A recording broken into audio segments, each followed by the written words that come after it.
नमस्कार दोस्तों, स्वागत है आपका आज के मुख्य समाचारों में। जी हाँ दोस्तों, आपको यहाँ पर देखने को मिलेंगी आज सुबह से लेकर शाम तक की तमाम बड़ी खबरें, मुख्य समाचार, ब्रेकिंग न्यूज़ अपडेट्स के रूप में। तो दोस्तों, आप सभी लोगों से रिक्वेस्ट है इस वीडियो को ज़्यादा से ज़्यादा लाइक और शेयर करें। तो चलिए दोस्तों, जान लेते हैं आज की पहली बड़ी खबर। गोवा से कांग्रेस छोड़ो यात्रा शुरू हो गई है। 8 विधायकों की बीजेपी में एंट्री पर सीएम प्रमोद सावंत ने कहा। जी हाँ दोस्तों, गोवा के सीएम प्रमोद सावंत ने कहा है कि कांग्रेस के 8 विधायक बीजेपी में आने के लिए तैयार थे। नरेंद्र मोदी जी देश में अच्छा काम कर रहे हैं, गोवा में भी यहाँ बढ़िया काम डबल इंजन की सरकार में हो रहा है, तो हमने उन्हें वेलकम किया है। यह सवाल कि ऐसे समय जब राहुल गांधी भारत जोड़ो यात्रा कर रहे हैं तब इस मिशन को अंजाम दिया गया। सावंत ने कहा कि गोवा से कांग्रेस छोड़ो यात्रा शुरू हो गई है। उनकी भारत जोड़ो यात्रा जो राहुल गांधी कर रहे थे, गोवा से कांग्रेस छोड़ो यात्रा शुरू हो गई है। कांग्रेस के जो बचे हुए लीडर हैं वे भी पार्टी छोड़ने वाले हैं। वे राष्ट्रहित में बीजेपी या किसी अन्य पार्टी को ज्वाइन करेंगे। दोस्तों, आपकी जानकारी के लिए बता दें, गोवा में कांग्रेस के 11 विधायकों में से 8 बुधवार को बीजेपी में शामिल हो गए। 3 विधायक क्यों रह गए कांग्रेस के पास? क्या उनको अप्रोच नहीं किया गया? नहीं किया आपने? इस सवाल पर सावंत ने कहा कि कांग्रेस के विधायकों ने बिना किसी पूर्व शर्त के बीजेपी ज्वाइन की है। वे बीजेपी के साथ जुड़ना चाहते थे, हमने उनसे संपर्क नहीं किया था। कांग्रेस में अब कोई लीडरशिप नहीं रह गई है। एक अन्य सवाल पर उन्होंने कहा कि मैं इन विधायकों के साथ दिल्ली जाऊंगा। फिलहाल कोई कैबिनेट फेरबदल की योजना नहीं है। माइकल लोबो के बारे में गोवा के सीएम ने कहा कि लोबो को कांग्रेस में जाने के बाद अपनी गलती का एहसास हो गया है। इसके बाद दोस्तों, अगली बड़ी खबर। एसईओ समिट के लिए पीएम मोदी उज्बेकिस्तान रवाना, शी जिनपिंग से नहीं करेंगे मुलाकात। जी हाँ दोस्तों, प्रधानमंत्री नरेंद्र मोदी उज्बेकिस्तान के समरकंद में एससीओ शिखर सम्मेलन में शामिल होने के लिए पहुंचे। यहां पहुंचकर पीएम मोदी रूसी राष्ट्रपति व्लादिमीर पुतिन से मुलाकात करेंगे। दोस्तों, आपकी जानकारी के लिए बता दें, प्रधानमंत्री मोदी संघाई सहयोग संगठन के नेताओं की शिखर बैठक 15-16 सितंबर में रीजनल और ग्लोबल इशू तथा इसके विस्तार पर चर्चा करेंगे। इसके लिए पीएम मोदी शाम को उज्बेकिस्तान के लिए रवाना हो गए। इसके बाद दोस्तों, अगली बड़ी खबर। असम सरकार और 8 जनजातीय समूहों के बीच हुआ समझौता। गृह मंत्री अमित शाह ने कहा, यह है ऐतिहासिक पल। जी हां दोस्तों, केंद्रीय गृह मंत्री अमित शाह की मौजूदगी में गुरुवार को असम सरकार और 8 जनजातीय समूहों के प्रतिनिधियों के बीच समझौते पर हस्ताक्षर हुए। इस दौरान अमित शाह ने कहा कि ये समझौते ऐतिहासिक हैं। नरेंद्र मोदी के प्रधानमंत्री बनने के बाद नॉर्थ ईस्ट को शांत और विकसित बनाने के लिए कई कार्यक्रम शुरू किए गए। असम सीमा को लेकर जो विवाद है, हम उन सभी को खत्म करना चाहते हैं। असम और नॉर्थ ईस्ट का विकास करके उसे भी देश के बाकी हिस्सों की तरह मजबूत करना चाहते हैं। दोस्तों, यह सारी बातें अमित शाह ने कही। केंद्रीय गृह मंत्री अमित शाह ने गुरुवार शाम को असम अरुणाचल प्रदेश सीमा विवाद को लेकर समीक्षा बैठक के दौरान कहा कि 2014 से हमने नॉर्थ ईस्ट को मजबूत करने का कार्यक्रम शुरू किया। नॉर्थ ईस्ट में शांति हो, उसको लेकर भी भारत सरकार काम कर रही है। इसके बाद दोस्तों, अगली बड़ी खबर। भीम आर्मी चीफ चंद्रशेखर आजाद ने बिहार के सीएम नीतीश कुमार से की मुलाकात। जी हां दोस्तों, एनडीए गठबंधन से अलग होने के बाद बिहार के मुख्यमंत्री नीतीश कुमार लगातार विपक्षी दलों के नेताओं को एकजुट करने में लगे हुए हैं ताकि लोकसभा चुनाव 2024 में बीजेपी को मजबूती के साथ टक्कर दी जा सके। इसी सिलसिले में भीम आर्मी के चीफ और आजाद समाज पार्टी के मुखिया चंद्रशेखर आजाद ने आज मुख्यमंत्री नीतीश कुमार से मुलाकात की।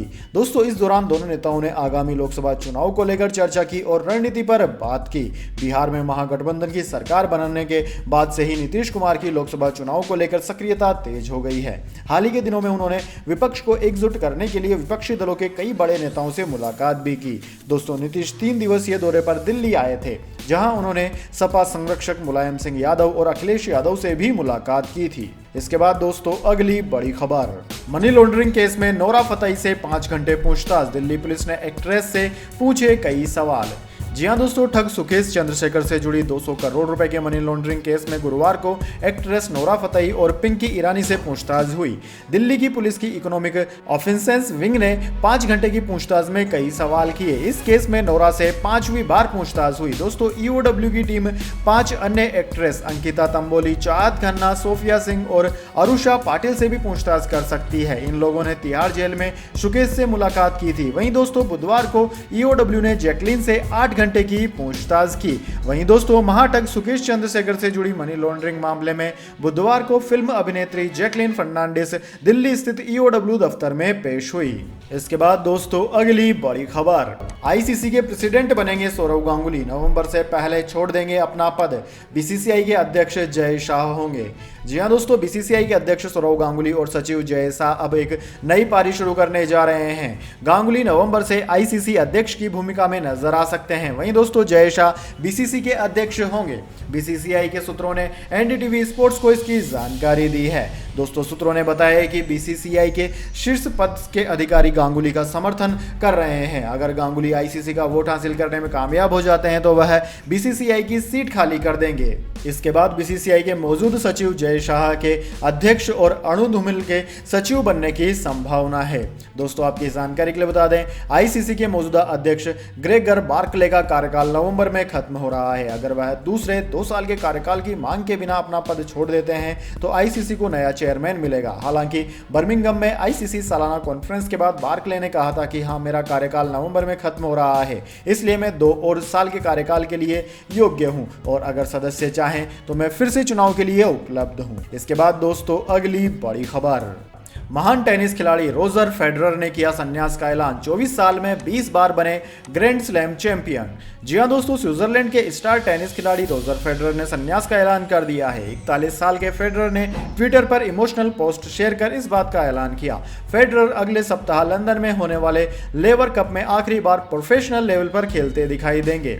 दोस्तों फेडरर पुरुष सिंगल में सबसे ज्यादा ग्रैंड स्लैम खिताब अपने नाम करने वाले संयुक्त रूप से दूसरे नंबर पर हैं। राफेल नडाल ने सबसे ज्यादा 22 ग्रैंड स्लैम खिताब जीते हैं। दोस्तों फेडरर ने अपनी इस यात्रा में अपने प्रशंसकों और प्रतिद्वंदी खिलाड़ियों को धन्यवाद दिया।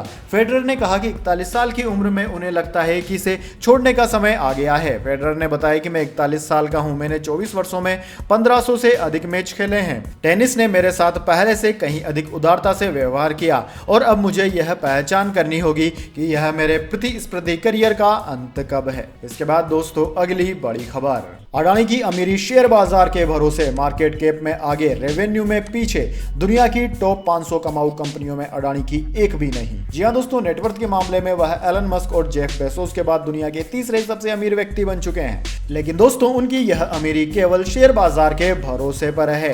अगर अडानी ग्रुप का कुल कर्ज देखा जाए तो दोस्तों यह 2.2 लाख करोड़ से बढ़कर 2.6 लाख करोड़ रुपए पहुंच गया है। आम आदमी के लिए यह समझना मुश्किल है इतने कर्ज के बावजूद गौतम अडानी का नेटवर्थ 12 लाख करोड़ रुपए कैसे है। दरअसल दोस्तों इस नेटवर्थ को बढ़ाने में सबसे बड़ा हाथ शेयर बाजार का है। दरअसल दोस्तों अडानी या किसी भी बड़े उद्योगपति की नेटवर्थ में उसकी कंपनियों के उन शेयरों की कीमत भी शामिल होती है जो वह अपने पास रखता है। मार्केट में शेयर की कीमत यानी कि मार्केट कैपिटल बढ़े तो अडानी का नेटवर्थ भी बढ़ना तय है। लेकिन विशेषज्ञ मानते हैं कि किसी कंपनी की फाइनेंशियल हेल्थ जांचने के लिए मार्केट कैप नहीं बल्कि रेवेन्यू बेहतर पैमाना है। यही वजह है कि फॉर्च्यून मैगजीन अपनी ग्लोबल 500 लिस्ट में कंपनियों को रैंकिंग उनके रेवेन्यू के आधार पर देती है। चौंकाने वाली बात दोस्तों यह है कि दुनिया के तीसरे सबसे अमीर व्यक्ति की एक भी कंपनी फॉर्च्यून ग्लोबल 500 लिस्ट में नहीं है। भारत की 9 कंपनियां इस लिस्ट में है और इनमें सबसे आगे सरकारी कंपनी LIC है। इसके अलावा दोस्तों Reliance, IOCL, ONGC, SBI, BPCL, Tata Motors, Tata steel, Rajesh exports भी इस लिस्ट में शामिल है। इसके बाद दोस्तों अगली बड़ी खबर, सलमान खान को फार्म हाउस के रास्ते में मारने की थी साजिश। लॉरेंस गैंग ने 3 महीने में 2 बार कोशिश की। शूटर्स ने 1.5 महीने पनवेल फार्म हाउस पर रखी नजर। जी हां दोस्तों, सलमान खान पिछले 4 साल से लॉरेंस बिश्नोई गैंग के निशाने पर है। इस गैंग ने इन सालों में एक्टर की हत्या करने की पहले 4 बार कोशिश की। अब पंजाब पुलिस ने गुरुवार को इस मामले में नया खुलासा किया है। इसके अनुसार लॉरेंस गैंग ने पिछले 3 महीने में सलमान पर हमले की 2 और कोशिश की। गैंग ने सलमान को उनके फार्म हाउस के रास्ते में मारने का प्लान बनाया था। पंजाब पुलिस ने बताया कि सिंगर सिद्धू मूसेवाला की हत्या करने से पहले लॉरेंस ने सलमान को मारने की साजिश रची थी। प्लान A के फेल हो जाने के बाद गैंग ने प्लान B तैयार किया था। हालांकि इस बारे में ज्यादा जानकारी नहीं मिल पाई है। दोस्तों इस प्लान को गोल्डी बराड़ लीड कर रहा था। गोल्डी ने सलमान की हत्या करने के लिए कपिल पंडित, लॉरेंस गैंग का शार्प शूटर को चुना था और यह तय हुआ था कि पनवेल फार्म हाउस जाने के वक्त एक्टर पर जानलेवा हमला किया जाए। इसके बाद दोस्तों अगली बड़ी खबर, खराब नीट स्कोर, कम फीस के चलते गए थे यूक्रेन, भारत में नहीं दे सकते दाखिला, केंद्र का सुप्रीम कोर्ट में जवाब। जी हाँ दोस्तों, यूक्रेन से लौटे मेडिकल छात्रों का मामला न्यायालय में विचाराधीन है। कोर्ट में अपना पक्ष रखते हुए केंद्र ने कहा कि भारतीय विश्वविद्यालयों में मेडिकल छात्रों को नहीं रखा जा सकता। छात्र अपने यूक्रेन के कॉलेजों से अप्रूवल लेने के बाद अन्य देशों में ट्रांसफर लेने का विकल्प चुन सकते हैं। सरकार ने कहा कि खराब नीट स्कोर या सस्ती कॉलेज फीस के चलते छात्रों ने यूक्रेन में मेडिकल कॉलेजों को चुना है। अगर कम नीट स्कोर वाले छात्रों को समायोजित किया जाएगा तो पहले से पढ़ रहे स्टूडेंट्स आपत्ति कर सकते हैं। कम नीट स्कोर वाले यूक्रेन से लौटे स्टूडेंट्स को भारतीय कॉलेजों में एडमिशन देना देश की मेडिकल शिक्षा के मानकों को प्रभावित करेगा। दोस्तों, सुप्रीम कोर्ट में दिए हलफनामे में केंद्र ने कहा कि यह बात विनम्रता पूर्वक ध्यान में लाना चाहते हैं कि यदि इन छात्रों को खराब रेटिंग के बावजूद देश के सबसे प्रतिष्ठित कॉलेजों में दाखिला दिया गया तो यह उन स्टूडेंट्स के साथ अन्याय होगा जो कुछ कम नीट स्कोर के चलते इन कॉलेजों में एडमिशन नहीं पा सके थे।